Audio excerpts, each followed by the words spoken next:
Awesome. Thank you so much for joining. Welcome to Behind the Transformation podcast. I'm your host, Hassan. And on this show, we go deep with the entrepreneurs and business leaders who are shaping the future, exploring transformation in their journeys, their businesses, and their industries. Today, I'm joined with my good friend, Dan Linn, CEO of Hello Worlds Dev, a Portland based software development consultancy known for people first culture, which I'm excited to talk about more.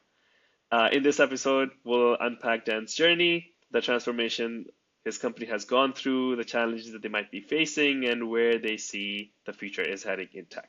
Dan, welcome to the show. Excited to have you. Thank you for having me. Happy to be here. Awesome. Thank you. Dan, take us back to the beginning. What inspired you to launch Hello World Step, and what problem did you set out to solve? Sure. In my experience, I had worked at a number of different types of companies, education, corporations, agencies, and I found that working with smaller teams is really where I thrived. I kind of struggled with the red tape of bigger organizations. So after working in about a decade in agencies and becoming a director of development, I had an opportunity to take a freelance job that allowed me to quit my job and start doing freelance more full time. I'd been doing freelancing my entire career, but this was an opportunity I had to do it more full time. As I was doing that, I was telling people about what I was doing, and that generated more leads. Eventually, I couldn't do all the work, so I had to start hiring people, and that was the beginning of Hello World. Awesome, awesome, awesome. Perfect. Thank you so much. And I know that the team has grown a lot as well from where you started. How has that been in terms of the growth, and how do you make sure that all the values of the company and so on are still intact and your everyone is breathing that essentially? Right, right. We're only countrywide right now. We were first based in Portland. Everybody was in Portland. And then I had an employee who said, my wife wants to take a job in DC. Can I move to DC? Uh, so we were kind of forced to test the waters, right? In doing that, we learned that, most of our life is digital anyway. Most of our work is digital anyway. It was pretty rare that we were all in one room together anyway. We had an office downtown that the employees insisted upon. But I found myself there alone a lot of the time because we did allow working from home. Uh, so we decided let's try out the remote working thing. Let's do it with this employee, and it worked out really well to the point where we started hiring contractors countrywide. This was about 2 years prior to COVID. So when COVID hit, we were fully prepared to make any changes necessary. We did have had some opportunities to look into how you preserve culture over remote. Um, there's a lot of water cooler talk that happens in a company that we try to preserve in our Slack, right? We have many channels for lots of different topics, whether it's a book club or talking about our pets or anything like that, right? There's a space for us to still have those conversations. We also do a meet and greet anytime somebody joins the team. We do an hour-long happy hour where we just do icebreakers and get to know each other a little better. If we haven't had a new employee in a quarter, we make sure we have a meet and greet just to see everybody again. We also this year marked our 10-year anniversary and we had a big party and flew everybody in for that. We were very careful to record all the expenses and make that a part of our ongoing budget moving forward. So a yearly retreat is something we're going to be doing moving forward. Awesome, awesome, awesome. Excited to bring the team outside of US as well somewhere? Boy, that's a great idea. I'm going to add that to our leadership board to talk about why have it in Portland when we could go somewhere more fun. Exactly, Thank you for exactly. that. Awesome. No worries. Awesome, perfect. So you've been in the engineering leadership side for 17 plus years, right? What has shaped the way you built Hello World? Because now you are at the helm of running an entire company and you want to make sure that all the experiences that you bring, you encapsulate all of them in. Sure, sure. I think the biggest thing that's changed over the years is I used to have an attitude that I could work with anybody, right? I could generally make anybody successful, right? But over the years, I've found that putting the right person in the right seat is really important, right? And you can account for some deficiencies in somebody's skill set, but if they really don't have what it takes to do the job, you need to identify that right away. Right. Very well said. Awesome. So if we're talking about transformation and growth of your company, your mission, and I want to make sure that I get that right to quote from the website as well, is to impact the evolution of technology while building an enjoyable and equitable workspace. You guys are, people first, and the culture is really important to you. Can you share more in terms of how you have made the Hello World devs team go through the transition to make sure you're still true to your mission? Yeah, absolutely. I think one of the things that really inspired me to start my own company was, um, making money for other people or other organizations without the recognition or compensation that went along with that, right? So we are very careful to make sure that people feel like they're adequately compensated at all times. What we do is we look at salary.com and they have a range for their position at their city. And we talk about where we think they are in their progression of that position. And that's how we choose their salary. So there's not a lot of arbitrary measures that we use when it comes to salary. It's very much a conversation with that person and their job title and making sure everything makes sense to them. So there's rarely anybody at Hello World who is unsatisfied with their compensation. If they are, that's something that gets rectified very quickly. Um, as far as our other focuses on people, we have a really good benefits package that is still really heads above anybody else out there. So that's something we like to offer when we're hunting for new folks. We also have a very authentic culture, right? We encourage people to be very authentic. I tell people be confident in what you know and be confident in what you don't know also, because you're not expected to know everything, right? So some of the smoke and mirrors that you might see in other places, we really cut through that a lot, right? We want to know exactly where you're at, and we'll help you if you're struggling. Um, but we can't have bad communication and inauthentic language. So that's really important. Yep, 100%. Communication is always important. You said it very well. Thank you so much. Communication is such an important part of our business that it's one of our four core values. Often intrinsic to other organizations, but we revolve around it. Amazing, amazing. So as you grow, how do you balance the challenge between the growth and the culture? Because culture is really important to you. But of course, as a business, the growth is important as well. And you do have to balance the two. How do you go about balancing the two? That's tricky, right? Having a larger team generally means you start having degrees of separation, right? So being able to make sure that you still have lines of communication that can go all the way to the top is very important. People talk about an open door policy, but I think having a method for anonymous feedback all the way to the top is very important as soon as you have degrees of separation.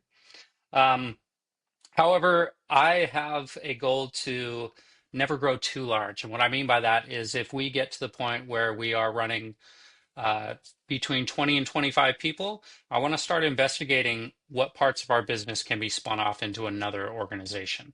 Because I'd rather have two small companies than one large company.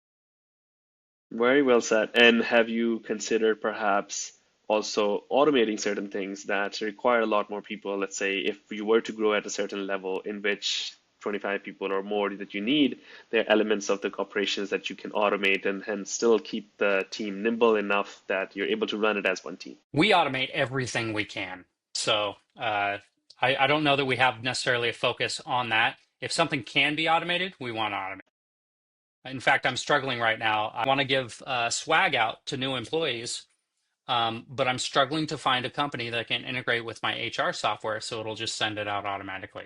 That's one thing I can't automate at the moment. Awesome. As you're managing the team across country, right, at the moment, in terms of what's the most rewarding experience running a distributor team? As you said, there are people that are remote as well. And what's the hardest managing the team like this? Because they're both sides to the business. Yeah, I would say The nicest thing is being able to offer this job that we offer in any part of the country, right? You could be in the Appalachians and still work here. Company that is headquartered in Portland, right? You don't have to move to a major city or a tech hub to be a part of this organization. So I think that's really important. Um, the downsides to running a distributed company, uh, tax law. Tax law in various states is a nightmare, and trying to manage all of that, for one person in that state, uh, can be a little challenging sometimes. I'll just put it that way. Awesome. Okay, so every business has bottlenecks, right? Where do you feel the things slow down the most in your operations today? As you're saying, you do try to automate pretty much every single thing, which is amazing. But where do you see at the moment any bottlenecks that you might have because of, let's say, operations or just how the market is and so on or so? Although communication is a core value here, and we have many, many systems in place to communicate, we still are identifying things that come up that somehow fell through the cracks, right? Did this Jira ticket not get commented on properly? Did this automation not run properly? So, despite all our automations, we're still looking for those instances where tickets that were supposed to be worked on and completed didn't get completed for some reason, right? So there's always work to be done on improving our ticket workflow. So it's mostly on the ticket workflow side. Generally, that's where our bottlenecks. Got it. And which methodology do you guys use to run the projects that you guys have? Is it agile based, Kanban based? What do you usually use? That's a great question. Generally, it's Kanban for our maintenance, but we do offer agile development for some of our product companies, and they do work that way.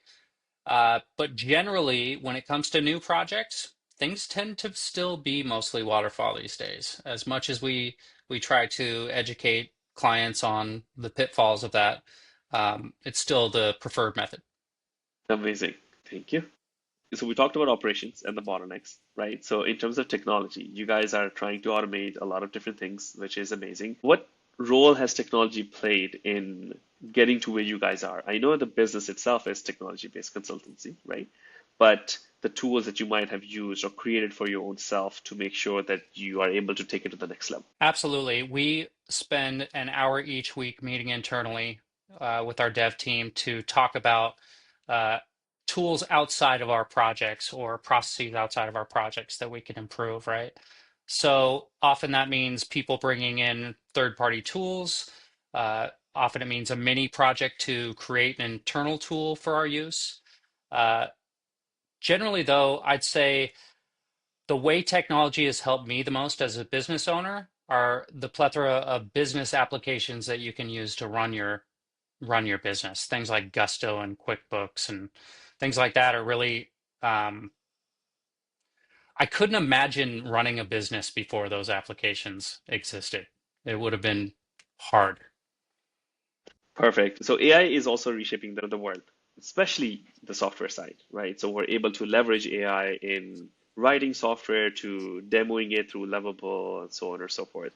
What do you see the biggest opportunities or risks for companies like yours or customers that you serve with AI? I mean, the risks are easy. AI can do some things, but it's almost like having a very, very talented junior developer. They know about some things and they can do some things, but they don't necessarily understand all the context of the systems or the clients or the projects that they're working on, right? So, early when we were experimenting with AI and stuff, and developers would say, "Oh, hey, AI just fixed it," and they push out the code. And then we look at the code and we say, "Well, it didn't actually fix it. It made this approximation of the data and just showed it to you, right?" So there's certainly a risk of not just bad code getting out, but dangerous code, right?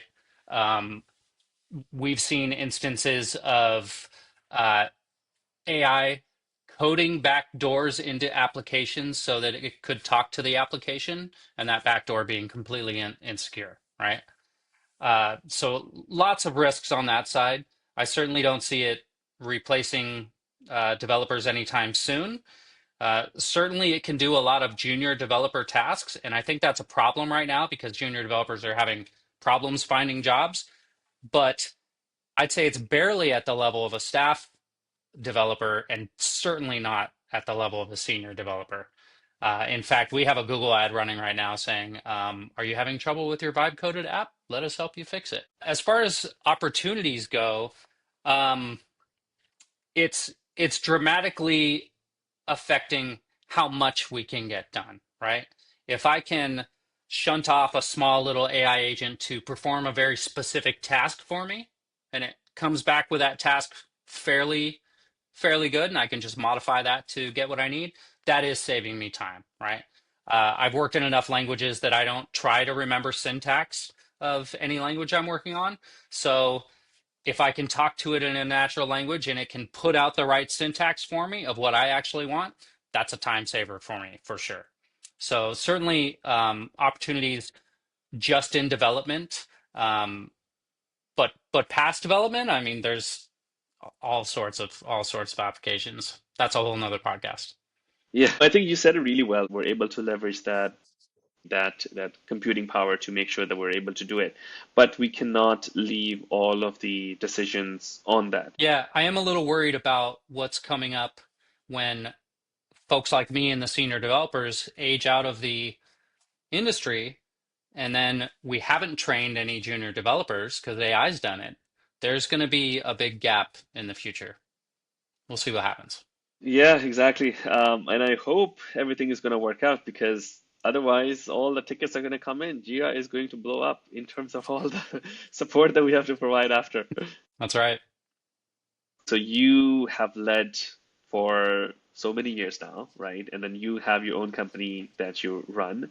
What's the biggest lesson that you have that has surprised you while running Hello World Dev? The biggest lesson I've learned personally is people are what they say they are. Despite any amount of potential you may see in them, they are going to be who they are, and you can't be disappointed if they don't live up to your expectations. That's very well said. And I think it's good to wrap your head around that because until and unless you do, you will always feel disappointed. 100%. I completely agree. Awesome. The client expectations are always changing. Every new project that you're doing that is custom, sometimes it's also one of a kind application that you're creating.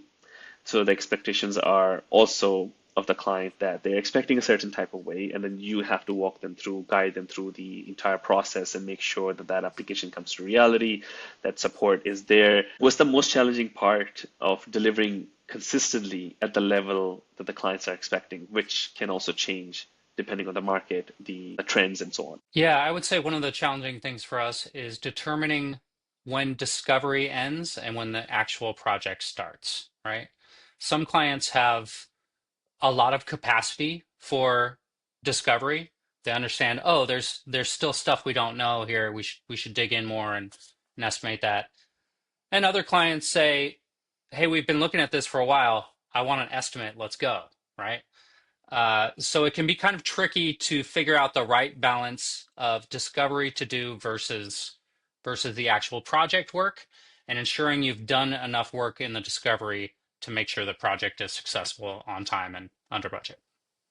Makes sense. So if you were to look 2, 3 years ahead in the future, what does success look like for Hello World staff in terms of growth for revenue to the team size to other areas of improvement that you would want to do to qualify it as, you have made it to that level that you want? Gotcha. I had to have a heart to heart with myself at one point because I got to a point where I was making enough money for myself. So I asked myself, what was the point of growing? Why should I grow? I didn't want to grow just to grow, right? I've seen that fail before. So after some soul searching, I determined the reason I want to grow is to be able to provide better jobs for more people, right? So success to me looks like more workforce on the payroll. Uh, I think when it comes to revenue, there's the classic valley of death between 2 and 3 million, I believe. So I'd love to make it to that 4 million mark above that area. Sounds good. So achieving 4 million in 2, 3 years, that is goal achieved from Dellin's point of Yep, view. Amazing, amazing. No, that's good. That's absolutely. good. And I think having a purpose is really what that matters, right? The guiding star that you have, right? The North Star for yourself. And that is providing the good jobs, good paying jobs to Americans, to or to whomever you're hiring, to make sure that they have that. And then you're enabling people, families, and households to run. And that is a fulfillment in itself. And if you have that as your guiding star, every day that you work, you will never be disappointed because the thing is, the more you grow, the better it becomes, and so on or so forth. Absolutely. Absolutely. It certainly comes with the flip side, though, that if I ever have to make a decision on somebody's employment, I know I'm affecting their livelihood too. So that's hard. Yeah, and it's good that the leaders like you, they're thinking about it because bigger a company becomes, it becomes more bureaucratic, and so it's good that you still have that in your mind. And then also, I think going back to what you said, that you want to keep the team small enough that you're able to be nimble and break the company into two if you have to, so that you can still be agile and do all of these things. I think that speaks value to what you're saying, right? Because if you have that vision and if you have that thought process in mind, you know that in the future you will be making the right decisions, because otherwise you become so big and then you don't know the 500th person that is working with you, right? Yeah, yeah. Our big, hairy, audacious goal is I would love to spin off those companies and give those companies to the employees that created those companies and create some employee-owned companies from those. That's the big, Amazing. hairy, audacious goal if we can get there. No, that's amazing. And if you're able to do that, it gets them a bit of skin in the game too, and they are able to run it as a business of their own and, take it even further because even though you're great, even though everyone is great, but you only have limited hours in the day. And that's where you running a team as well, you know that at some point you can't do everything and you need a person. And there will be that person in the room that you have hired or will hire. That person will know more than you, and you're okay with it because they get you to the next level, which by yourself you will not be able to do. Yep, yep. Amazing. Awesome. So in terms of the goal that you have, right? So what do you see is the biggest gap or obstacle that you feeling like that exists today that might hold you back from achieving that goal? One, we need just some standard growth, but two is the differentiation between what we've built here and what that new company would be, right? Um, Maybe that new company has a focus on a different tech stack. Maybe that new company is focused on DevOps or front end design. I think that's kind of one of the things in the way is figuring out how that company is different from the company we've already built. We don't want to just create a Hello World 2, right? So thinking around that, it's we're going to have to see where the technology takes us in that time and what we're able to create. Makes sense. Any advice that you would want to share to someone who might be listening who wants to start their own company or has a vision of going through this entrepreneurship journey and creating jobs? What is one advice that you would give them? Sure, there's been a number of things that have helped me when I got started. One of the things was my local entrepreneur organization chapter. They have a program called the Entrepreneur Accelerator. And that had a lot of training that came out of the Vern Haddish School of Thought, Traction, Scaling Up, a few of his books. Uh, and those really kind of gave me some foundational knowledge about running a business um, that really help me make some smart decisions early on. Another thing I recommend is fractional executives. I have a fractional CTO, I have a fractional lawyer, I have a fractional tax accountant, and all these people perform very, very important functions for the company on a very limited basis, right? So rather than hiring an operations manager who's expected to know everything under the sun, I have very specialized people working on those portions. Thank you so much. That is really helpful. Awesome. Well, thank you for sharing your journey and the insights today. It has a lot for listeners to take in to pick up some tidbits. For listeners who wants to connect with you and learn more about Hello World Dev, how or what would be the best way that they can get in contact? Yeah, you can always send us emails. Dan at helloworlddevs.com is a good way to get a hold of me. And I'm on LinkedIn under Dan Linn. Amazing. Thank you so much for joining. Once again, this is Behind the Transformation podcast. I'm Hasaan Waseem, and we'll see you next time. Thank you so much.